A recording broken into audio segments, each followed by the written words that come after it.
দোষারোপের রাজনীতি থেকে বেরিয়ে আসতে তরুণদের পরামর্শ চান তারেক রহমান। যাচ্ছেন জনসভাস্থলে, পলো গ্রাউন্ডে জনসমুদ্র।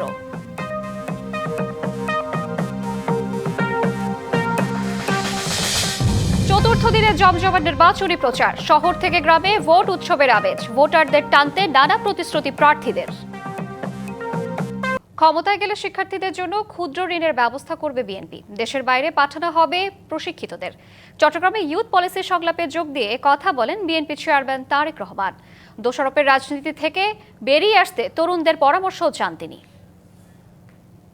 একটু বৃষ্টি হলে শুধু চট্টগ্রাম শহর নয়, বিভিন্ন জায়গায় পানি জমে যায়, ঢাকা শহরে পানি জমে যায়।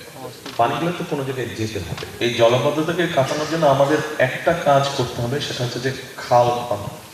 আমরা বছরে প্রায় 20 থেকে 25 কোটি গাছ লাগানোর পরিকল্পনা করেছি। 5 বছরে আমরা 50 কোটি গাছ লাগানোর পরিকল্পনা। প্রাইভেট বিশ্ববিদ্যালয়ের স্টুডেন্ট হন অথবা আপনি সরকারি বিশ্ববিদ্যালয়ের স্টুডেন্ট হন না কেন, অ্যাজ লং ইউর স্টুডেন্ট, যেই সুবিধাটা সরকার ক্রিয়েট করতে চাচ্ছে সেটা সবার জন্যই অ্যাপ্লিকেবল হবে।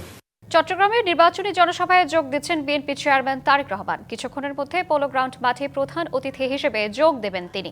দলীয় প্রধানের সফরে উজ্জীবিত নেতাকর্মীরা। সকাল থেকে বিভিন্ন ইউনিটের নেতাকর্মীরা মিছিল নিয়ে সমাবেশ স্থলে জড়ো হন। ক্যাপ, টি শার্ট আর দলীয় ব্যানার ও পতাকা নিয়ে অপেক্ষায় তারেক রহমানের দিক নির্দেশনার জন্য। দলীয় নেতাকর্মীদের আশা, তারেক রহমান এই জনসভা থেকে চট্টগ্রামের জন্য বিএনপির ভবিষ্যৎ পরিকল্পনা তুলে ধরবেন। এছাড়া উন্নয়ন, শাসন ব্যবস্থা ও রাজনৈতিক দিক নির্দেশনার প্রত্যাশাও তাদের। আমি অনেক দূর থেকে চলে আসছি তারেক রহমানের দেখার জন্য।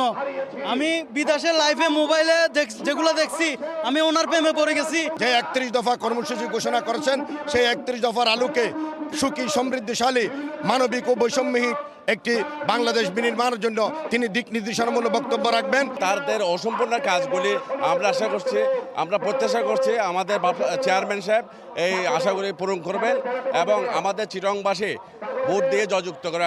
সারা দেশে জমজমাট ভোটের প্রচার। অলিগলি চষে বেড়াচ্ছেন প্রার্থীরা। সকালে খুলনায় ডুবুরিয়া প্রচারণায় নেমেছেন খুলনা 5 আসনে জামায়াত প্রার্থী মিয়া গোলাম পরওয়ার। উপজেলার রংপুর ইউনিয়নের সলুয়া বাজার পথসভায় তিনি বলেন, আওয়ামী লীগ পালিয়ে যাওয়ার পর যারা চাঁদাবাজি করেছে, ব্যবসা প্রতিষ্ঠান ও বাড়ি দখল করেছে, তারা এখন নিরাপত্তা দেওয়ার কথা বলে ভোট দাবি করছে। মানুষ পরিবর্তনে বিশ্বাসী, আর তাই 5ই আগস্টের অভ্যুত্থানের নেতৃত্ব দেয়া এনসিপি, 5টি ইসলামী দল ও মুক্তিযুদ্ধ চেতনায় একত্রিত হওয়া জোটের পক্ষে ভোটের আহ্বান করেন তিনি। এদিকে নির্বাচনী প্রচারণায় ব্যস্ত সময় পার করছেন শরীয়তপুর 1 আসনের বিএনপি মনোনীত প্রার্থী সৈয়দ আহমেদ আসলাম। ভোটারদের দিচ্ছেন নানা প্রতিশ্রুতি। তিনি বলেন, আগামীতে বিএনপি ক্ষমতায় আসলে তারেক রহমানের 31 দফার মধ্য দিয়ে শরীয়তপুরে উন্নয়নের কাজ করা হবে। অবহেলিত জনপথের উন্নয়নের কাজ করা হবে। নদী ভাঙন রোধে তার সরকার কাজ করবে বলে জানান তিনি।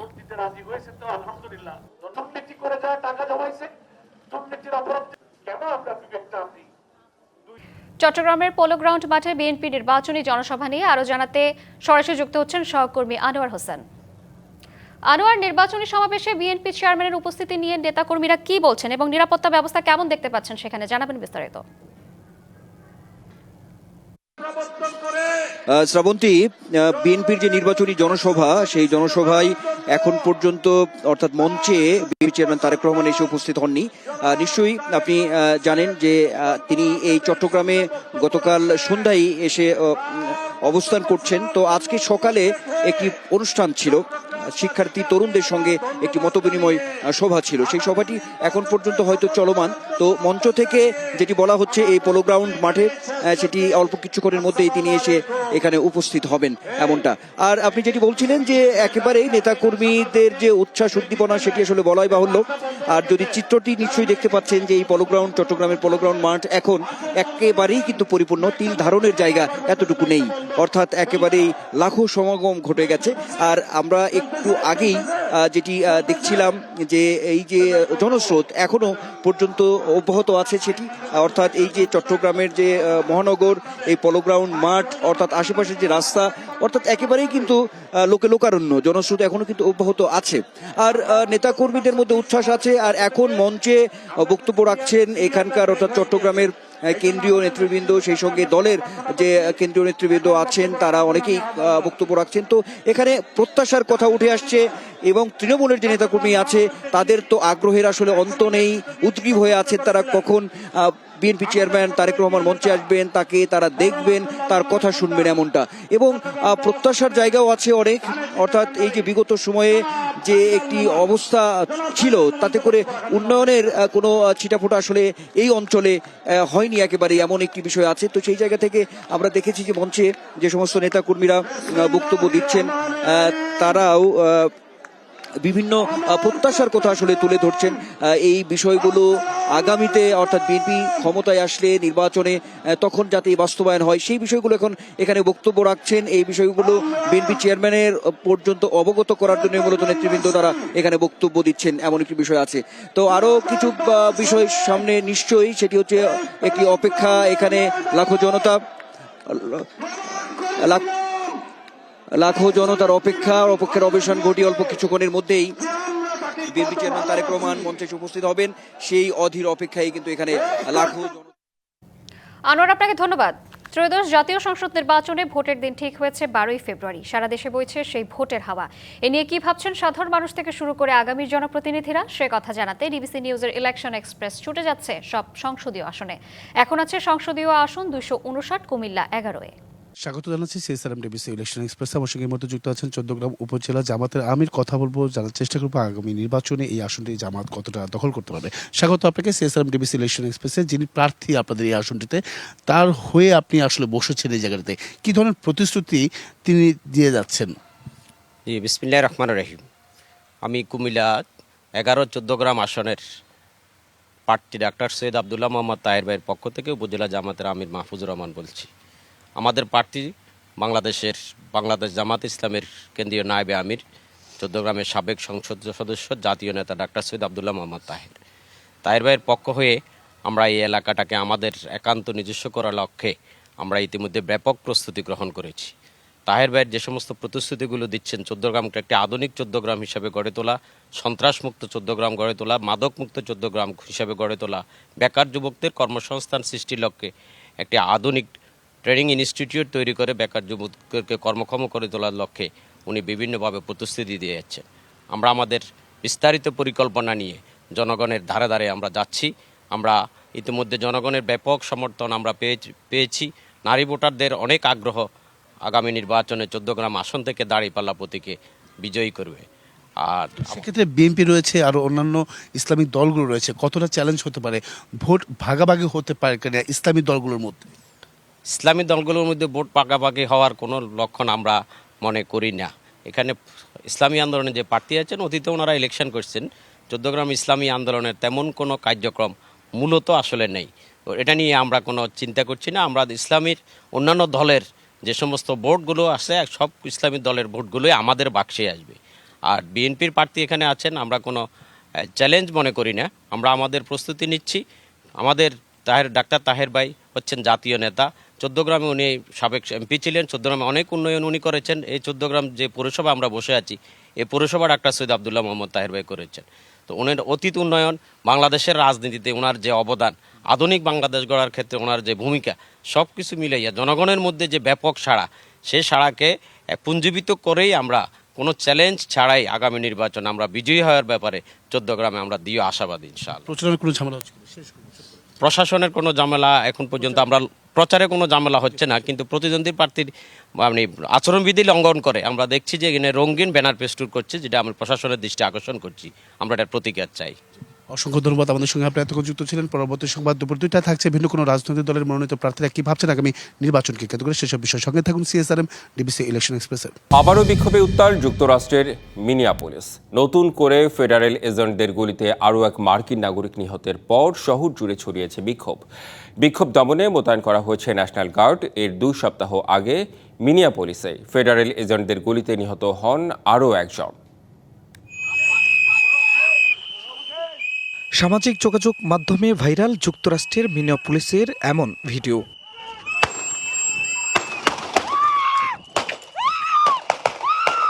ভিডিওটিতে দেখা যায় শহরটির এক নাগরিকের সাথে ধস্তাধস্তি হয় ফেডারেল এজেন্টদের।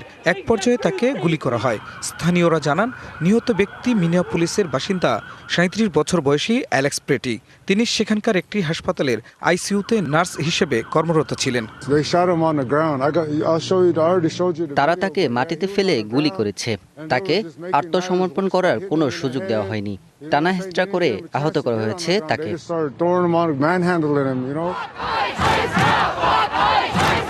এ ঘটনার পরে বিক্ষোভ ছড়িয়ে পড়েছে মিনিয়াপোলিসে। বিক্ষোভ দমনে আন্দোলনকারীদের উপর টিয়ারশেল নিক্ষেপ করে আইনশৃঙ্খলা বাহিনী। ছড়িয়ে পড়ে সংঘর্ষ। বিক্ষোভ থেকে আটক করা হয় কয়েকজনকে। এ ঘটনায় দুঃখ প্রকাশ করেন মিনিয়াপোলিসের মেয়র জ্যাকব ফ্রে। তিনি ট্রাম্পের সমালোচনা করে দ্রুত অভিবাসন বিরোধী অভিযান বন্ধের আহ্বান জানিয়েছেন। কতবার আপনাকে বলতে হবে ডোনাল্ড ট্রাম্প, এই অভিযান শেষ করতে এবং উপলব্ধি করতে যে এটি আমাদের শহরের নিরাপত্তা সৃষ্টি করছে না। এসব বন্ধ করুন।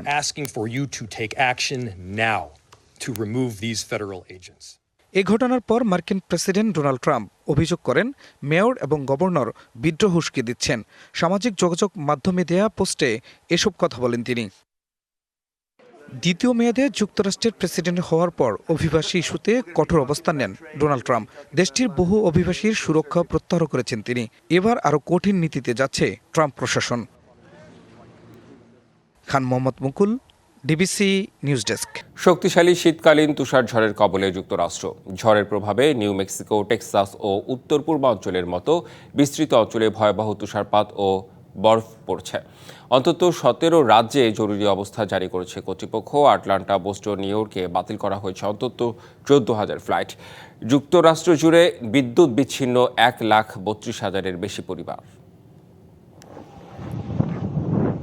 যুক্তরাষ্ট্রের দক্ষিণ ও পূর্বাঞ্চলে এগিয়ে যাচ্ছে শক্তিশালী তুষার ঝড়, যা দক্ষিণ রকি পর্বতমালা থেকে শুরু হয়ে উত্তর পূর্বাঞ্চল পর্যন্ত বিস্তৃত হতে পারে বলে জানিয়েছে দেশটির আবহাওয়া অধিদপ্তর। এই ঝড়ে অন্তত 18 কোটি মানুষ ঝুঁকিতে রয়েছে বলে সতর্ক করেছে কর্তৃপক্ষ। যুক্তরাষ্ট্রের জাতীয় আবহাওয়া অধিদপ্তর জানিয়েছে, সোমবার পর্যন্ত দক্ষিণ রকি পর্বতমালা থেকে শুরু করে নিউ ইংল্যান্ড অঞ্চল জুড়ে ভারী তুষারপাত, বরফ ও শিলাবৃষ্টি হতে পারে। এতে তাপমাত্রা আরও কমতে পারে বলে সতর্কতা জারি করেছে সংস্থাটি। টেক্সাস সহ বিভিন্ন শহরে বিদ্যুৎ বিচ্ছিন্ন লাখো মানুষ। শনিবার শীতকালীন ঝড় আঘাত হানার পর থেকে দেশটির বিভিন্ন অঞ্চলে বড় ধরনের বিপর্যয় দেখা দেয়। কয়েকটি বড় শহর সহ বিভিন্ন অঙ্গরাজ্যে জরুরি অবস্থা জারি করা হয়েছে। আটলান্টা, বোস্টন, নিউ ইয়র্কে বাতিল করা হয়েছে অন্তত 14,000 ফ্লাইট। ওকলাহোমার বরফে ঢাকা মহাসড়ক, কানসাস সিটির ডাউনটাউন ও আবাসিক এলাকায় যান চলাচল সীমিত করা হয়েছে। আবহাওয়া দপ্তরের পূর্বাভাসে বলা হয়েছে, ভারী তুষারপাত, শিলাবৃষ্টিতে তাপমাত্রা আরও কমে ঝড়টি দেশটির পূর্বাঞ্চলের 2/3 এলাকা জুড়ে আঘাত হানতে পারে। মৌসুমী শান্তা, ডিবিসি নিউজ ডেস্ক। পাকিস্তানের গিলগিট বালতিস্তানে টাওয়ার ধসে এবং ভারী তুষারপাতে বাড়ির ছাদ ধসে নিহত হয়েছেন 5 জন। রবিবার সকালে এই দুর্ঘটনা ঘটে। পুলিশ জানিয়েছে যে জার্মানের তাঙ্গির উপত্যকায় একটি ঘরের উপর পর্যবেক্ষণ টাওয়ার ধসে পড়ে। এতে একই পরিবারের 4 জন নিহত হন। গুরুতর আহত হয়েছেন আরও 2 জন। জার্মানের ডেপুটি কমিশনার জানান, ভারী তুষারপাতের কারণে দুর্ঘটনাটি ঘটতে পারে। অন্যদিকে গিলগিটের ঝোবে একটি গাড়ির ছাদ থেকে এক শিশু নিহত হয়েছে। আহত হন আরও 2 জন। পাশাপাশি তুষারপাতের পরে পিচ্ছিল রাস্তার কারণে বিভিন্ন দুর্ঘটনায় আহত হয়েছেন অনেকেই। তীব্র ঠান্ডার কারণে কোয়েটা, কালাত, চামান এবং জিয়ারাতে পাইপলাইনে পানি জমে গেছে। ফলে কয়েকটি এলাকায় পানীয় জলের ঘাটতি দেখা দিয়েছে। দীর্ঘদিন ধরে চলা গৃহযুদ্ধ ও সামরিক শাসনের মধ্যেই মিয়ানমারে শুরু হয়েছে বিতর্কিত সাধারণ নির্বাচনের 3য় ও শেষ ধাপ। রবিবার ইয়াঙ্গুন ও মান্দালয় সহ দেশটির 60টি টাউনশিপে ভোট গ্রহণ শুরু হয়। অং সান সুচির দল national league for democracy NLD ভেঙে দেয় এই নির্বাচনে সামরিক সমর্থিত union solidarity and development party USDP সহজেই এগিয়ে রয়েছে। নির্বাচন কমিশনের তথ্য অনুযায়ী এখন পর্যন্ত ইউএসডিপি নিম্নকক্ষের 209টি আসনের মধ্যে 193টি এবং উচ্চকক্ষের 78টি আসনের মধ্যে 52টি আসন জিতেছে। মিয়ানমার সেনাবাহিনী জানায় নতুন সরকার এপ্রিল মাসে দায়িত্ব গ্রহণ করবে, তবে অনেকেই মনে করছেন এই নির্বাচন অবাধ ও সুষ্ঠু নয়। এদিকে জাতিসংঘ ও নির্বাচনকে অবৈধ বলে মন্তব্য করেছে। আসিয়ানও এই নির্বাচনের ফলকে স্বীকৃতি দেবে না বলে জানিয়েছে। 100রও বেশি দিন ধরে গাজায় যুদ্ধবিরতি কার্যকর থাকলেও গাজাবাসীর দুঃস্বপ্ন যেন শেষ হওয়ার নয়। প্রথম ধাপের শান্তি চুক্তির নাজুক অবস্থা, ফলে দ্বিতীয় ধাপ নিয়েও শঙ্কিত তারা। শান্তি চুক্তি কার্যকর হওয়ার পর থেকে 480 জনের বেশি ফিলিস্তিনিকে হত্যা করেছে ইসরায়েল। গাজার পূর্ব শহর জেইতুনে ইসরায়েলি হামলায় অন্তত 5 জন ফিলিস্তিনি নিহত হয়েছেন। 2 বছরের বেশি সময় ধরে ধ্বংসযজ্ঞের পরে গাজায় যুদ্ধবিরতি চুক্তি সাধারণ মানুষকে সাময়িকভাবে কিছুটা স্বস্তি দিলেও ইসরায়েলের চলমান হামলার কারণে জীবন এখনও অনিরাপদ। যুদ্ধবিরতির পর জীবন যতটা সহজ হবে বলে ভেবেছিল গাজাবাসী, ততটা সহজ হয়নি। পানি ও খাবার কিছুটা সহজলভ্য, বিদ্যুৎ ফিরছে সীমিতভাবে, শহরের ভেতরে চলাচল করা যাচ্ছে। তবে ইসরায়েলের ত্রাণ ও ক্রসিং নিয়ন্ত্রণ, হামাস নির্মূলের নামে হামলা গাজাবাসীদের স্বাভাবিক জীবনে ফিরতে দিচ্ছে না। এছাড়া পণ্যের দাম বৃদ্ধি, প্রাকৃতিক দুর্যোগ, 2 বছরের ধ্বংসযজ্ঞ, পরিবার ঘরবাড়ি হারিয়ে মানসিকভাবে বিপর্যস্ত থাকার কারণে গাজাবাসী সার্বিকভাবে নিরাপদ অনুভব করতে পারছে না। এসবের মাঝেই পরিস্থিতির সঙ্গে খাপ খাইয়ে চলার চেষ্টা করছেন বাসিন্দারা। নিজ উদ্যোগে ধ্বংসাবশেষ সরাচ্ছেন, খুলছে বিশ্ববিদ্যালয়, চলছে ভবন মেরামত, সীমিত সরঞ্জাম দিয়ে ফিরছে প্রয়োজনীয় সেবা। তবে যুদ্ধবিরতির দ্বিতীয় ধাপ ও মার্কিন প্রেসিডেন্ট ডোনাল্ড ট্রাম্পের বোর্ড অফ পিস বাস্তব জীবনে কোনো পরিবর্তন আনবে কিনা তা নিয়ে সন্দিহান গাজার স্থানীয়রা। Humaira Ira, DBC news desk. দ্বিতীয় বিশ্বযুদ্ধের পর বিশ্ব শান্তি ও স্থিতিশীলতার জন্য যে স্বপ্ন নিয়ে জাতিসংঘের যাত্রা শুরু হয়েছিল তা কি হুমকির মুখে? বিশ্ব স্বাস্থ্য সংস্থা থেকে যুক্তরাষ্ট্রের বেরিয়ে আসার ঘোষণা এবং জাতিসংঘের বিকল্প হিসেবে বোর্ড অব পিস গঠনের গুঞ্জন, সব মিলিয়ে আন্তর্জাতিক মহলে প্রশ্ন উঠেছে, যুক্তরাষ্ট্র কি জাতিসংঘের কার্যক্রম থেকে গুটিয়ে নিচ্ছে? জাতিসংঘের বার্ষিক বাজেটের প্রায় 20% আসে যুক্তরাষ্ট্রের পকেট থেকে। বিপুল বিনিয়োগের বিপরীতে মার্কিন স্বার্থ রক্ষা হচ্ছে না, এমনই মনে করছে ট্রাম্প প্রশাসন। All I got from the United Nations was an escalator that on the way up stopped right in the middle, and then a teleprompter that didn't work. Board of piece বা সমমনা জোট গঠনের মাধ্যমে যুক্তরাষ্ট্র জাতিসংঘের বিকল্প একটি শক্তি তৈরি করতে চাইছে কিনা এ নিয়েও ভাবতে হচ্ছে অন্যদের। And I think we can spread out to other things as we succeed with Gaza. যুক্তরাষ্ট্র যদি সত্যিই নিজেদের গুটিয়ে নেয় তবে জাতিসংঘের অস্তিত্ব টিকিয়ে রাখা কঠিন হবে, বিশেষ করে মানবিক সহায়তা, শান্তিরক্ষা মিশন এবং জলবায়ু পরিবর্তন মোকাবেলায় বড় ধরনের তহবিল সংকট তৈরি হবে। অনেকের মতে যুক্তরাষ্ট্র সরে গেলে জাতিসংঘ একটি নখদন্তহীন বাঘে পরিণত হতে পারে। আবার কেউ কেউ বলছে এটি জাতিসংঘের জন্য সুযোগ হতে পারে পশ্চিমা প্রভাবমুক্ত হয়ে সত্যিকারের একটি নিরপেক্ষ সংস্থা হিসেবে গড়ে ওঠার। বোর্ড অব পিসের মতো উদ্যোগ যদি সত্যিই বাস্তবায়িত হয় তবে স্নায়ু যুদ্ধের চেয়েও জটিল পরিস্থিতির তৈরি হতে পারে। 75 বছরের পুরনো বিশ্ব ব্যবস্থা এখন তার সবচেয়ে বড় পরীক্ষার মুখোমুখি। বিশ্ব রাজনীতির এই পালাবদল ছোট বড় সব রাষ্ট্রের জন্যই এক নতুন সতর্কবার্তা।